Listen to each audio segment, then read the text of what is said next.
Today's devotion is called God is God. And we are on day 164, and we're on June the 13th. And today's morning rinse is Job 9 through 12. So I know it's like a little bit longer than normal, but Job 9 through 12. And the featured verses include Job 12, 16 through 19. With him are strength and sound wisdom. The misled and the misleader belong to him. He makes counselors walk barefoot and makes fools of judges. He loosens the band of kings and binds their loins with a girdle. He makes priests walk barefoot and overthrows the secure ones. In today's morning rinse, we see that Job kind of starts this pity party. Pain can tempt the brokenhearted to lean towards self-pity, but this is when we as a friend can encourage.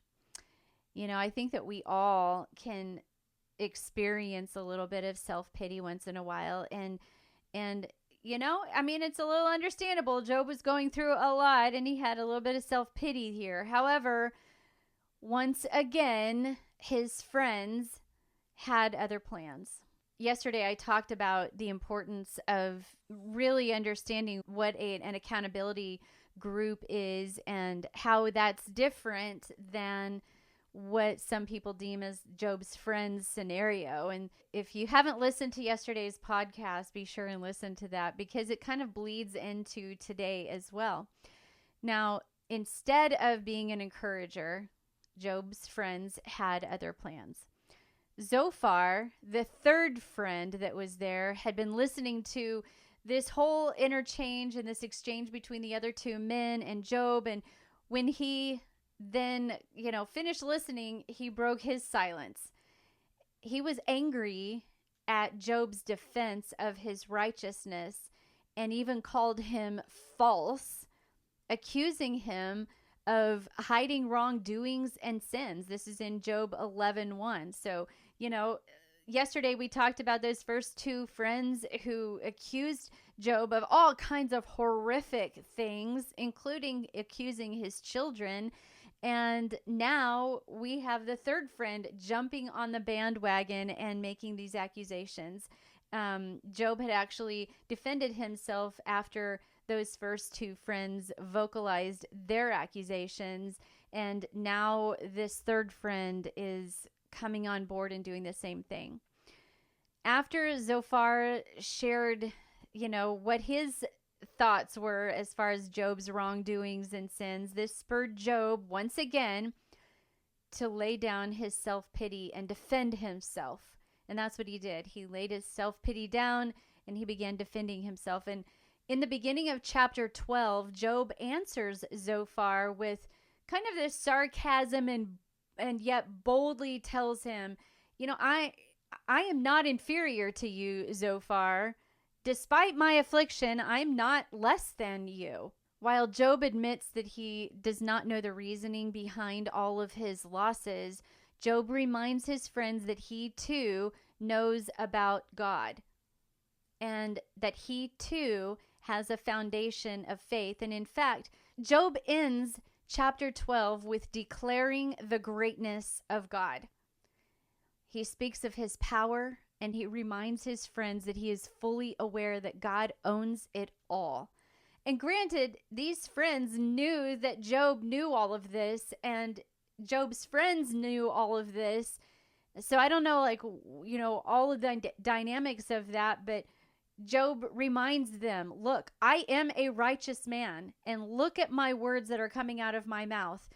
You cannot accuse me of not being righteous. I still believe in God. I have no reason to not believe, even though all these losses come, and I don't know why these losses came, but I still believe in God, and I am a righteous man. He said God owns it all. God is God, and God can do whatever he wants, whether it is restraining the oceans or taking speech away from man. He can take strength away from the strong or the mental clarity from the old. He can bind kings and make fools of judges. God is God and does not owe man any explanation for his choices. even amidst a storm, as Job's body was becoming weaker with this thought of nearing death, he shows his true godly character by sticking up for the one true king. Let's read this featured verse one more time. Job 12:16-19. With him are strength and sound wisdom. The misled and the misleader belong to him. He makes counselors walk barefoot and makes fools of judges. He loosens the bond of kings and binds their loins with a girdle. He makes priests walk barefoot and overthrows the secure one. Through all of it all, Job continued to make statements of the things that God could do because he is God. He can bind kings. He can make fools of judges. God is God. And like I said, he does not owe man any explanation as to what he does with our lives. Albert Einstein once said, "Adversity introduces a man to himself." So the challenge today to dig deeper is, how do you respond to adversity or trials? Albert Einstein is a legend in our world, and that statement alone, adversity introduces a man to himself. We think that we know ourselves, and we think that, we're all that in a slice of bread usually. But when adversity comes, how we respond is basically introducing ourselves to ourselves. Are there character adjustments that we need to make when we have adversity or trials that come our way? So the challenge today is to search your heart and resist those old ways of responding when adversity comes, and take Job's position and declare that no matter what, God is God. I want you to reread part of today's morning rinse. Reread Job 12:13-25. And I hope that it encourages your heart. Put it on Audible. Go through and look at the Bible app, or reread it from your printed Bible, whatever. But reread Job 12:13-25. I hope it encourages your heart. And I want you to claim this passage through your trial and through your adversity that you are dealing with today. Embrace the fact that God is God no matter what happens in our lives. Embrace him. And in your evening reflection, when you're pulling out your journal and writing, I want you to write, was your heart lifted today after you took a little deeper dive into Job's position and, listened to some of the things or read some of the things that he actually responded when it came to adversity and trials? Was your heart lifted at all and encouraged today because of his responses? Did you get a little bit of a different perspective when you focused on the fact that God is God, period? Did you get a different perspective of that? I want you to journal where your heart was, like before you read today, or before you even thought about Job's friends, and before you even thought about where we're at in Scripture.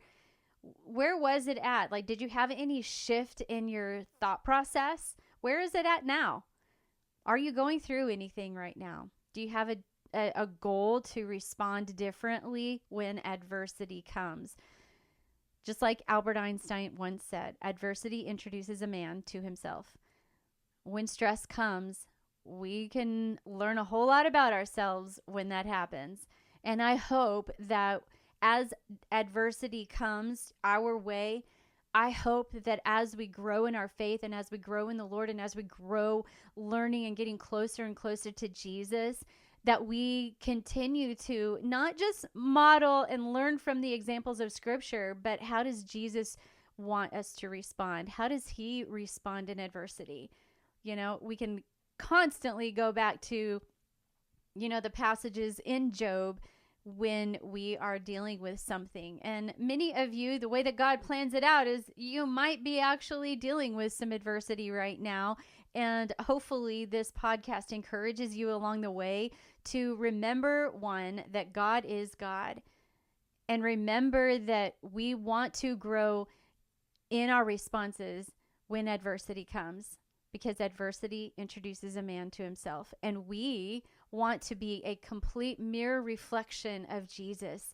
As adversity comes, we want that that mirror, that light to bounce off of us and be a good reflection of what Jesus would respond to. I hope that today encouraged you, and I hope that you're gleaning some things from Job as you might be walking through some challenging times.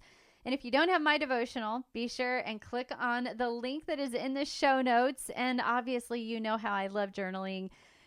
I want to hear how you guys are learning and growing from, these books, especially Job. It's an interesting, book to read. So I'd love for, as many people as can to go onto the Facebook group and just document kind of what you guys are sharing and learning and all the things. So go to my Facebook group, Rinse, Reflect, Repeat, and come on board and jump in on some conversations. Sometimes it's a little quieter, and then sometimes people will post, but feel free to post. I love reading all of it, and it encourages me as well.